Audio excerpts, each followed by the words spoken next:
Hello, everyone, and welcome to another episode of Flipping Out. This is Paul Eisel, and today I have with me Nathan Payne. And this is the first time actually Nathan and I met in person. He is in a mastermind group with me, Family Mastermind, which is a great group of great people there. So I'm going to catch up with you in about a month here, actually right up in March soon, Nathan. That's we right. get to see you in person again, which is great. But your story is a very, very interesting one. And how you work with your students to me is the most intriguing, and we'll definitely deep dive into that. But before we get deep dive and get into that, why don't you give us a little bit of background, how you got started in real estate, how long ago, and kind of what your whole philosophy is in real estate investing. Yeah. So I got started, dang camera. Okay. So yeah, I got started about 4 years ago, and actually it's coming up on 5. And I had zero experience of real estate. I came right out of college, and I was doing door-to-door real sales for like 6-7 years. I was knocking doors, and I had teams that were running, and they would go sell Dish Network. And yeah, and I was kind of tired of the transient lifestyle, because that's kind of like how door-to-door works, is you got to like every summer go to a new area. So I got married as well, and I said my wife didn't want to be bounced around as well. So I was like, what can I do here? Without moving, using my sales skills to make good money and not have to move around. So then my buddy in college, he was doing wholesaling. His dad was doing wholesaling. So I reached out to him and I said, "Hey man, what are you up to?" And he's like, I'm working at a tech company. I was like, let's try to go all in on this wholesaling thing that you were doing. I want to get into real estate. So we did that, and we just, he quit his job. I stopped doing the door-to-door thing, and we just went all in with no money and just figured it out. That's awesome. And it's funny because door-to-door sales actually translates extremely well to real estate investing if you want to go door knocking, right? And kind of cold calling. So that works out pretty well from that perspective, and your sales background and talking with people, trying to sell people on things like real estate. So that correlated pretty well. So that kind of makes sense for you there. And you're out in the Salt Lake City market, right? That's correct. And that's actually how we got one of our first deals, was door knocking. We just went to a random neighborhood that looked like it needed some rehab, like, not a lot of the older homes, and just started knocking doors, and we found a lady that needed to sell. We got a $18K deal for us at the time. That, it was pretty sweet. Not too bad. No marketing costs for you there, just your time and energy going out. Right. Yeah. It's actually a great way for people to start. And that is kind of how I got my start in investing back in the day, even though I was buying bank-owned properties for the most part there, but I still did the door knocking. I still did the driving for dollars thing, because you're trying to get as many deals as you possibly can. 100% in your market there. So it makes total sense there. So your background is interesting though. Let's talk a little bit about you actually, I think it was before or right after college, you went on your church mission. Why don't you talk a little bit about that? Yeah, right after I graduated from high school, I went on a mission for my church for 2 years, from 19 to 21. And that's kind of probably where I got most of my background. I always like talking to people, but, going out and talking to people about Jesus, not a lot of people want to talk to you, even if they believe in that. Right. They don't want to talk to someone random about it. So I had to learn how to overcome objections and just keep going and working hard. Maintained a schedule for like a routine for 2 years, learned how to plan and set goals. So that's kind of what happened for those 2 years. I went to Portland, Oregon, Spanish speaking. So I'm half Hispanic, half white. So I should have spoke Spanish, but I didn't learn it growing up. So when I went there, I had to learn Spanish, and I look Hispanic, right? And so when I spoke, I sounded like a gringo. So all the Hispanics would be like, "What's wrong with this guy? He can't speak Spanish." And yeah, I still have a bad accent, but that's what happens when you're born in America. You look Hispanic, but you speak like an American. It's just how it is.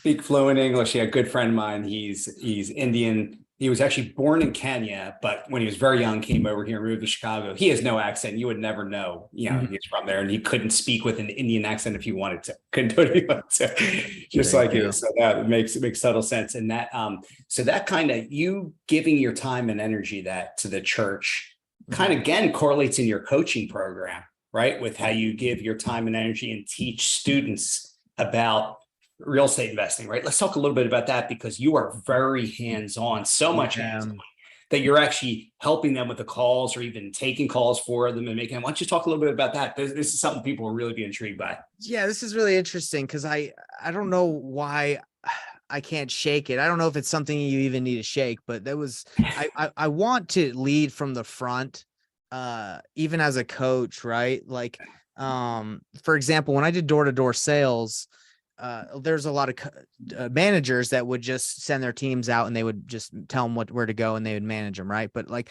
I felt like I needed to, in order to help my team the most, I needed to show them, right. I needed to show them that I was doing deals. I needed to help them out.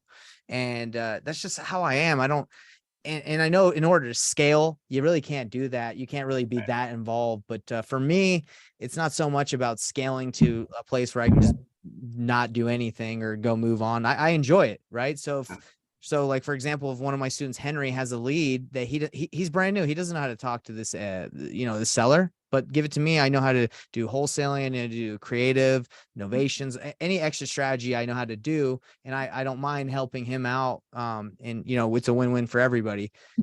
So that's kind of where I'm at, is when I try to be involved so they can learn hands-on. I feel like that's where a lot of programs really miss out. This is where you can really make a difference in the business there, because a lot of programs will give you information, what to do, how to market, but they never really get into deep details, like at least showing you. Like for me personally, I would want to learn from somebody like you, how do I approach this, right? You're asking a seller and you're hearing an objection. How do you overcome that? And you can learn and pick up from that, right? The objections and what you can do to turn it around. So to me, that's super, super important. And that's something, look, I don't know any other investors out there who are doing it their style and teaching, but I think that is tremendous. And if you could record any of these, if there's any way to record them, whether it's a phone call or even through video recording, I think this is something that could be really helpful for your students. And then you don't have to rinse and repeat so much, and then you could scale it a little bit easier. But I think that makes a lot of sense, man. And I love what you do. So how many students do you have generally at one time? Do you do like group coaching? Do you do individual? Yeah, it's groups. So I'm newer to the coaching space. I got into it because I felt like that was missing, right? Like what we're talking about, like showing. I've joined so many coaching programs and it's information, right? But you end up, after you pay, you're like, dang, I could have just looked that up anyway, right? You're really looking for someone to hold your hand. That's what people want, or a community. So, yeah, it's group coaching, and I've gone anywhere from low ticket to high ticket. Now I'm trying to figure out like the best strategy to do it. But yeah, group one to many. It's not just one-on-one, because I can show multiple people, even if I'm calling about one person's lead, multiple people can watch, right? Totally. Yeah. And I think group coaching is more powerful. One, because you can learn from each other. Plus somebody might ask a question that you weren't thinking of, but is very relevant and really will help you. So we do group coaching too with ours. Ours is different. Like everything we do is bank owned, buying on online auctions, everything. So we're not really dealing with sellers. Gotcha. It's all looking at numbers, looking at market, kind of assessing the value of the property, seeing if it's a deal or not a deal. So a little bit different, but the group coaching, I think, just makes total sense. And that's super powerful. So you have built through that group coaching a huge Facebook community, right? Of over 3,000. Yeah. Organically. Tell me a little bit about that. I think it's about to approach 4,000 now. Wow. Since I made that, what's it called? That sheet I gave you. I think I made it like a couple months ago, but it's what essentially what I'm doing to grow that group is there's a CRM that I use called Group Track. It actually allows you to like manage all the people that come in. So that's kind of helped out too, is having a CRM through Facebook. But what I do is I go to other people's Facebook groups and I post either checks or deals that I've done, and I just let people know how I did it. Right. So it's not like, hey, come join my Facebook group.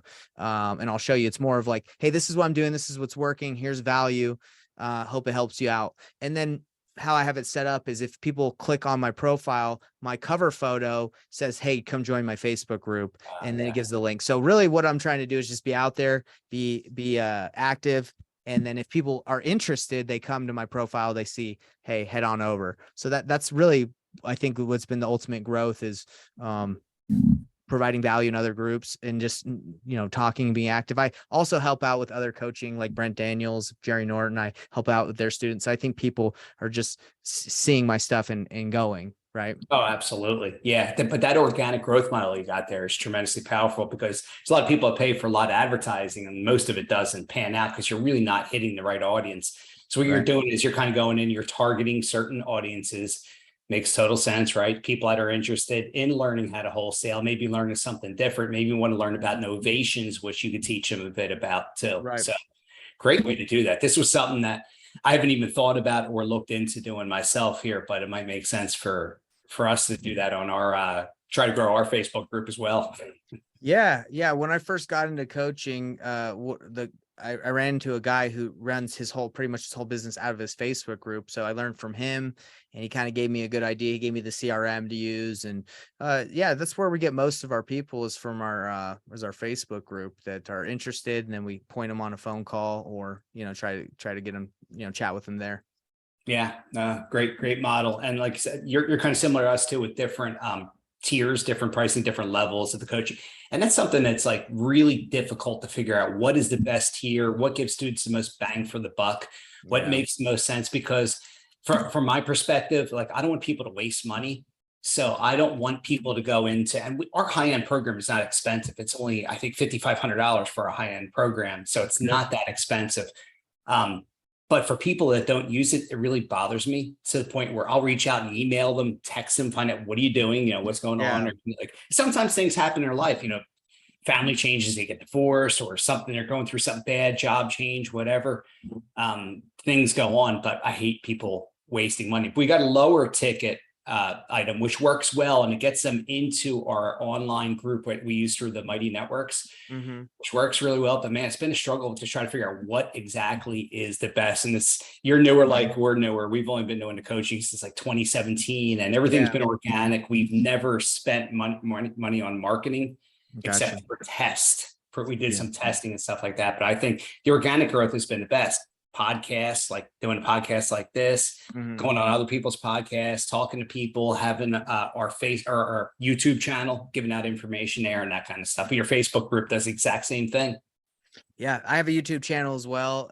Same thing, podcasts. The organic growth it's fun too. Yeah, because you're already doing it because I enjoy those things. Totally. I like talking to people. I'm already, like you said, record yourself. I do record myself doing like calls and stuff. So that's content already. Oh, yeah. Yeah. So just kind of put it out there, and people, if they like you, they like you. And if they don't like you.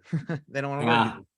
That's great. And Brent Daniels, he's a friend of ours too. We know and like him, and he does a great job with Wholesaling Inc. there. So I'm sure you do a bang up job helping his students and stuff there, and matches with what you do. And he's out there in Phoenix, I believe, if I'm not mistaken there. And let's talk a little bit about your market, because there's been a shift in the market, and let's just talk about how you've shifted, if your business model has shifted all for you, not on maybe on the coaching side, but more so on what you're doing in your real estate world. Are you doing wholesaling, fix and flip, buy and hold? Are you doing a mixture of everything?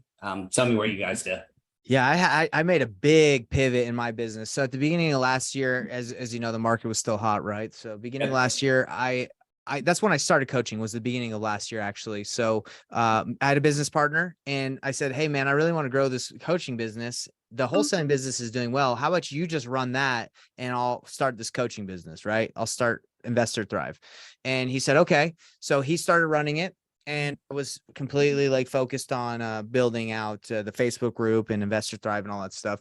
And then the market shift happened in Utah, like I think around like June, July. And our virtual acquisition guys from Colombia, who were like American, like expatriates, but they were in Colombia, they just stopped getting deals as easily, right? And then marketing budget kind of started getting high. I was like, we weren't closing as much. It just didn't make that much sense at that time. So like as it was, we weren't doing as many deals. We weren't making as much money. So I was like, Corey, what do we do? You're running that. I'm not really focused on that, but what are you going to do? And he's like, well, we got to like trim it down, right? Like we got to bring the company down. So I told him, I was like, hey, it doesn't really make sense for us to be a partnership 50-50, me making 50% of this business that you're pretty much trimming down, and then me putting all my effort into this when you're not really doing anything here and I'm not really doing anything there. We might as well just split, right? The company. So I split up, he did his own thing. I did mine. It was fine. Like, we're still friends. No hard feelings. But then I looked at it as like, okay, how can I make money? It's just me now. Like, we got kind of lowered our team. It's me and like a couple of virtual assistants that help me on the coaching space.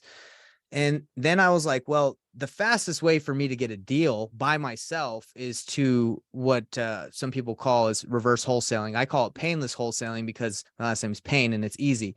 So I was like, like that. yeah. So I was like, the best way I can do it is if I can just find deals for buyers I already know that I can see on other wholesalers that are blasting lists on the MLS, from Facebook, from social media, and just bring them a deal. There's no overhead, right? I don't have to pay any leads managers, acquisitions guys. I'm just JVing, right? I'm finding a deal and bringing it to them for a fee. So that's what my business has kind of transitioned to. It's more of like, okay, I don't really need to pay a ton of money in marketing. I already have my specific buyers I know. I just need to find them stuff and they'll pay me a fee. And instead of making, hundreds of calls to sell a deal, I'll make 5, right? Yes. Yeah. So that's what I do. And it probably doesn't necessarily work for someone that's trying to build like a giant business that can feed a lot of people. It just needs to feed me. And, I do 1 or 2 deals a month. I'm good. I have a low overhead. I'm fine with that. And I can run the coaching. And that's kind of how I pivoted and ran my business. So it's not very expensive to run, and I get pretty much all the profit. Very smart. So when markets switch like this, and everybody's got to pivot as a business owner. If you don't pivot, you're going to end up being out of business. So cutting your costs, cutting your overhead as much as possible, and then just being smarter about what you're doing. Like, you already have buyers for deals that you can go find, right? So now you're just finding these deals, bringing them to them, and collecting that spread. That's as beautiful can be. I do that whenever I possibly can. When I know I have buyers in certain markets, we buy all over the country, right? But 44 to 50 states. So it's harder for us to do that because we have buyers in different markets, but we don't have hundreds of buyers in different markets. But honestly, you only need 5 to 10 in each market, right? Of really consistent, good buyers. That are out there looking for deals. 100%. So let's talk about that too, because I think a lot of times people waste, and that's a big thing I get for questions from students, like, how do we find buyers and stuff? And this is where it's very important for us to spend the time to, whether sometimes it's doing the postcards, right? And trying to find these guys and then having conversations with them, finding out what volume. You want to find out as much about them as you want to find out about your direct to seller that you're trying to buy from. Exactly. So how many deals do you want? What is your buy box? What zip codes do you buy in? What type of house? All the kind of things. I think those are the things. And when you're talking about reverse wholesaling, that is really the thing to do, right? Your number one thing to do is that. And now you don't have to worry about disposition manager either, right? You become the dispo. Right. And you can become the acquisition, because look, if you want to and make good money in this business, do 1 or 2 deals a month and live pretty comfortably, right? Yeah, you can really live pretty comfortably. And then, you get some money, you put it aside, you buy a rental to give yourself a tax write-off and do things like that. So a lot of people think that they have to scale to this crazy thing. And I, being in Collective Genius over the years, and I don't belong to that mastermind anymore, but it's a great one run by Jason Medley. And there were a lot of guys, guys would go, I did 100 deals. So I did 200 deals. I had 300, and everybody wanted to do more. And I remember I went up there one time, like, I want to do less deals this year than last year. People are like, what? I'm like, here's my philosophy. I did 135 last year, and my average deal size was $7,800. That was my average altogether with everything, right? Like, next year, I want to do 60 to 80, and I want my average to be over 12 grand. I want it because less is more, right? Exactly. I did that. I worked way less. I made more money. So, and I'll try to figure out now, how can I do less each year? Less increases and find the right deals. Don't make this deal like, yeah, it's good. Maybe I can make 4 or 5 grand on it. Man, I don't want to force a deal. You don't want to force that, right? You want to get something where you got 10, 20, 30K spread on it, where you're solid. Yeah, I definitely can move this one in this price range. Otherwise, end up wasting your time. Yeah, I'm right there with you, because my company that I had, I still have it, right? But it was doing deals like that, and it's kind of gets stressful. It's like, hey, let's trim this down. Let's make this less about like, spending tons of money on marketing. Let's just be smarter about how we target. So that's kind of where I'm at. And that's where I kind of help my mentorship students too. It's like, hey, if it's about painless wholesaling, let me give you the buy box criteria of buyers that I have, And then that way you can market in these areas. You've already have someone in place, and it's that easy. So just go find a deal. If someone wants to sell, you don't even have to negotiate it. Let me talk to them and I'll pay you. Let me pay you to learn. So yeah, That's a great model. it's the That's best way to do it. It really is. And let's talk a little bit. I kind of got off track there. I want to talk a little bit about your market. What has the Salt Lake City, the Ogden, Utah, those markets in and around Salt Lake City, how much of a hit have they taken percentage wise from, from between last year and this year? Is it pretty sizable? I've gotten destroyed. So I had 3 flip. So I wasn't a heavy flipper. I was more into wholesaling, but I was at that time, everybody was making a ton at flipping. So we took on three projects. We had a property that we got at like 365. It only needed, I think we got it like 300,000, put in about 60. You know what? I actually can't remember the numbers. It was actually a while ago, but the thing is, we were planning on selling that thing for 500,000. That was the ARV at the time. It seemed pretty good. When it came time to list it, the property, we weren't even getting offers at 420. So really, like, our break even was like at 420, right? So we were looking at making like an 80K profit on a simple flip, where now it's like, shoot, we got to refinance out of this thing because we have a lot of money in that too, right? Like we had repairs, a lot of capital. So that sucked. And then this was a naive move, and I need to learn better, but we did another deal in North Salt Lake where the ARV of the property was like 620 at the time. And we talked to the seller. He was a contractor, and he's like, look, I'll finance you guys. I'll do seller finance. Give me the money and I'll put it into this property. I just know if I sell it as is right now, I'm not going to get as much as if, I just don't have the money to flip it. Let's partner together. So I was like, okay, that's fine. We'll give you the down, but we'll have you sign an agreement saying that the down payment is going to be used as repairs. And then once it's done, we can sell it for around 620. He gave it to us for 510. So there was a decent spread. So again, you can't trust people on seller finance if they're going to let them stay. In my opinion, if you let them stay in the property, because they'll never get out. At least my experience. You lose control with that. Yes, agreed. Yeah. So what happened is he took the money, said he did the repairs. We weren't smart enough to give him the instead of 20 up front to say to use it. We weren't smart enough to give him like, okay, 500. All right, let's check your work. All right, here's another 1,000. So that's something we would have probably done, but he didn't do the work. Stayed in the property longer than he was supposed to.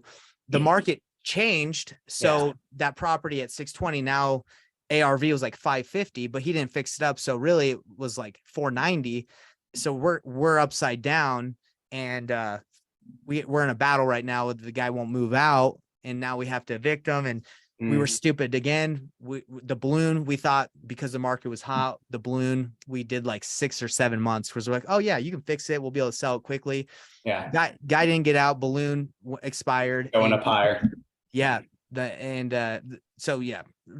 So unfortunately on that property, we lost it because the balloon expired and he just took it back, and we couldn't sell it for more than what we owed him.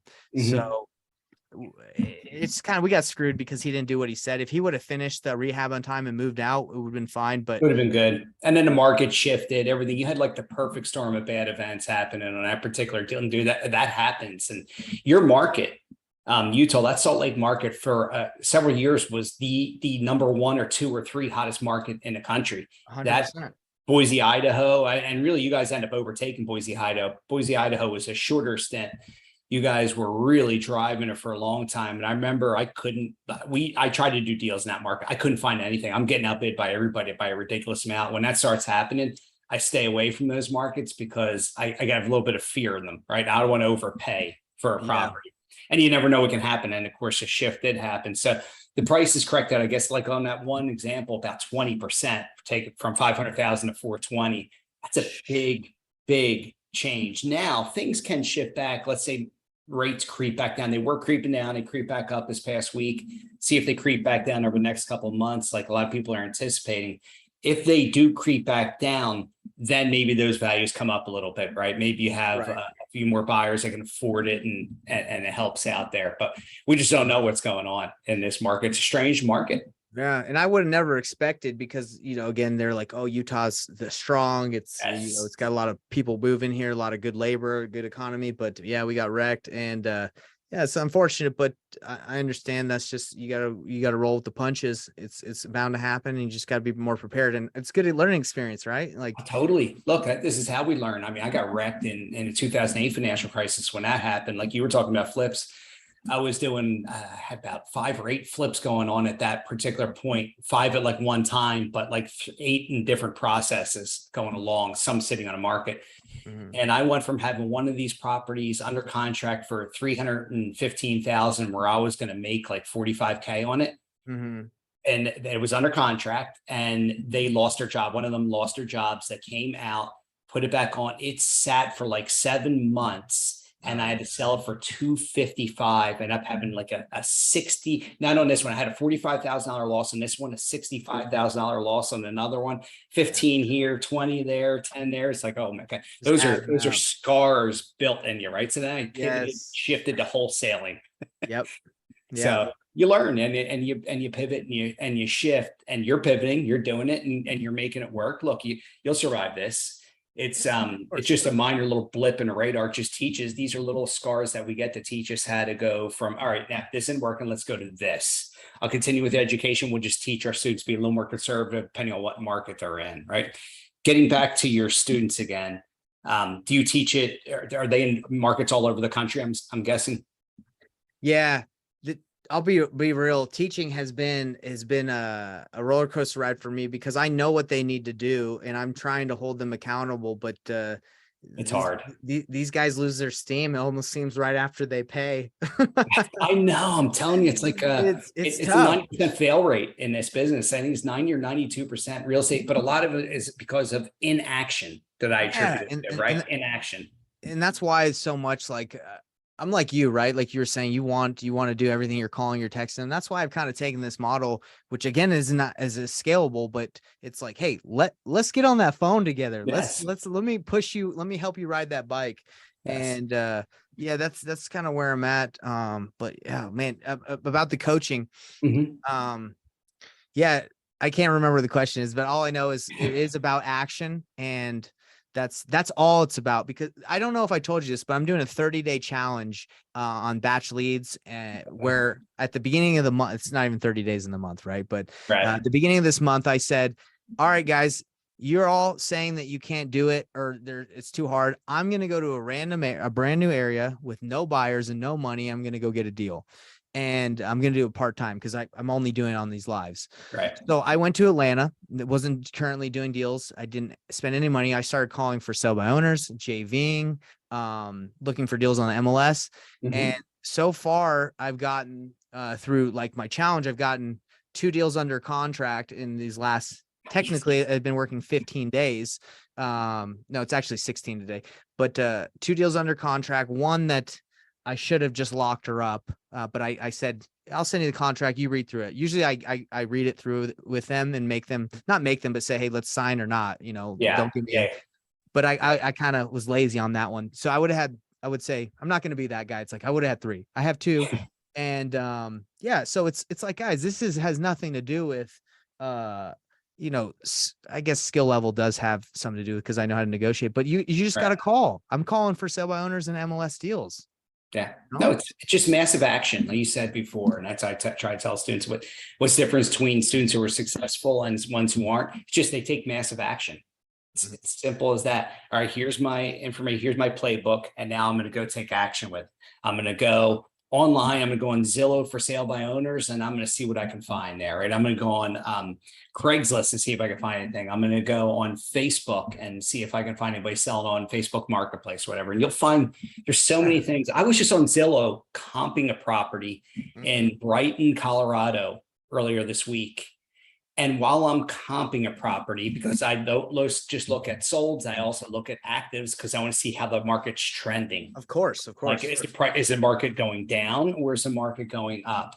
So, you could do that multiple ways. You can look at 3-month look back, 6-month sold, 12 months sold. You can look at all those different things. But I'm looking at an active. Well, wait a minute, this one here, this is priced really, really well. And then I looked it up, research it. Yep, it's an investor, not an investor, a homeowner had it, or it might have been an old rental and it needs a bit of work.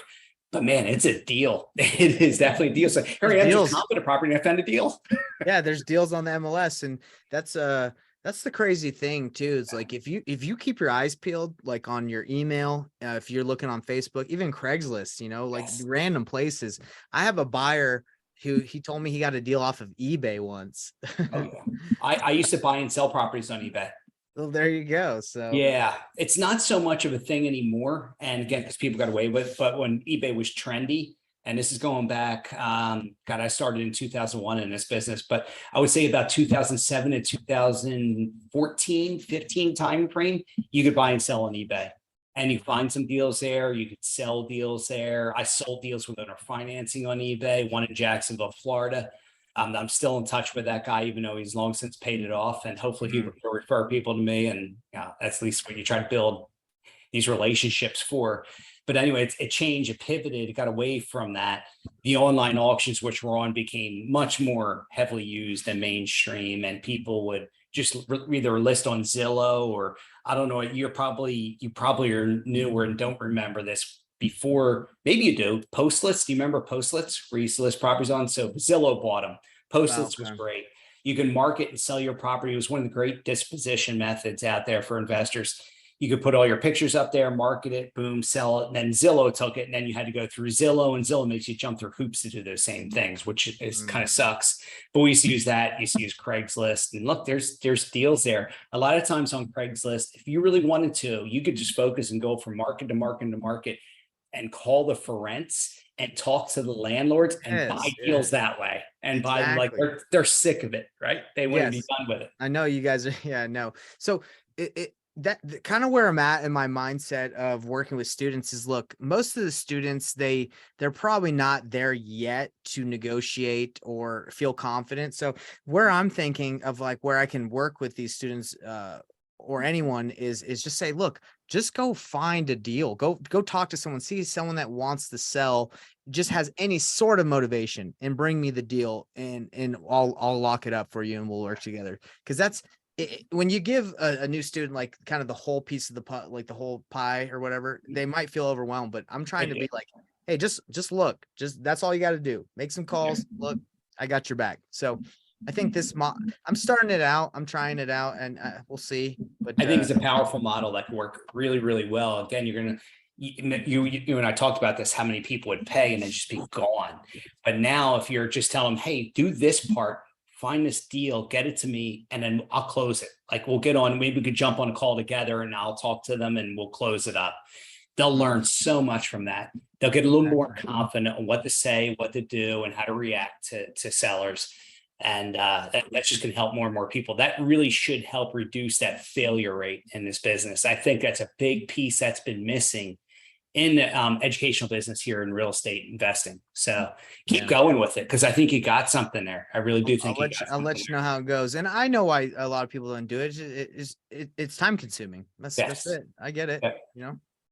But no, you know what the bonus is? Like, you could basically JV with your students here. So you're both winning, right? It might be a 50-50 split or 75 to whatever you end up doing with them, because we do similar things with them as well with that. And it's just a great way. They learn, they're happy. And I'm really happy once they get to one point when they paid their education back and put money in their pocket. Then it's like, look, now you're gravy. Everything's gravy. You're ahead of the game now. Keep doing this and it's like a snowball going down a hill. Keep letting that build momentum, and the sky's the limit once you do that. And it's great when you get successful students and they're taking it to another level. It's like you're a proud pop, proud dad. That's right.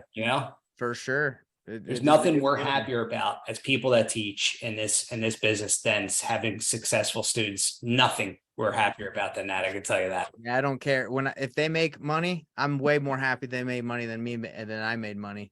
Heck yeah. Because you know how it is. Like, you get a check, you're like, from doing a deal, you're like, all right, now on to the next one. It's almost lost its appeal. But when a student gets it and they're super excited. You feel that joy again that you used to have. Oh yeah. And it is, it's a greatest thing when you lock a deal up. It's a great feeling. When you find one, you lock it up. Then when you sell it to somebody, get under contract to sell, you got the A to B side. Now you got the B to C side all set up.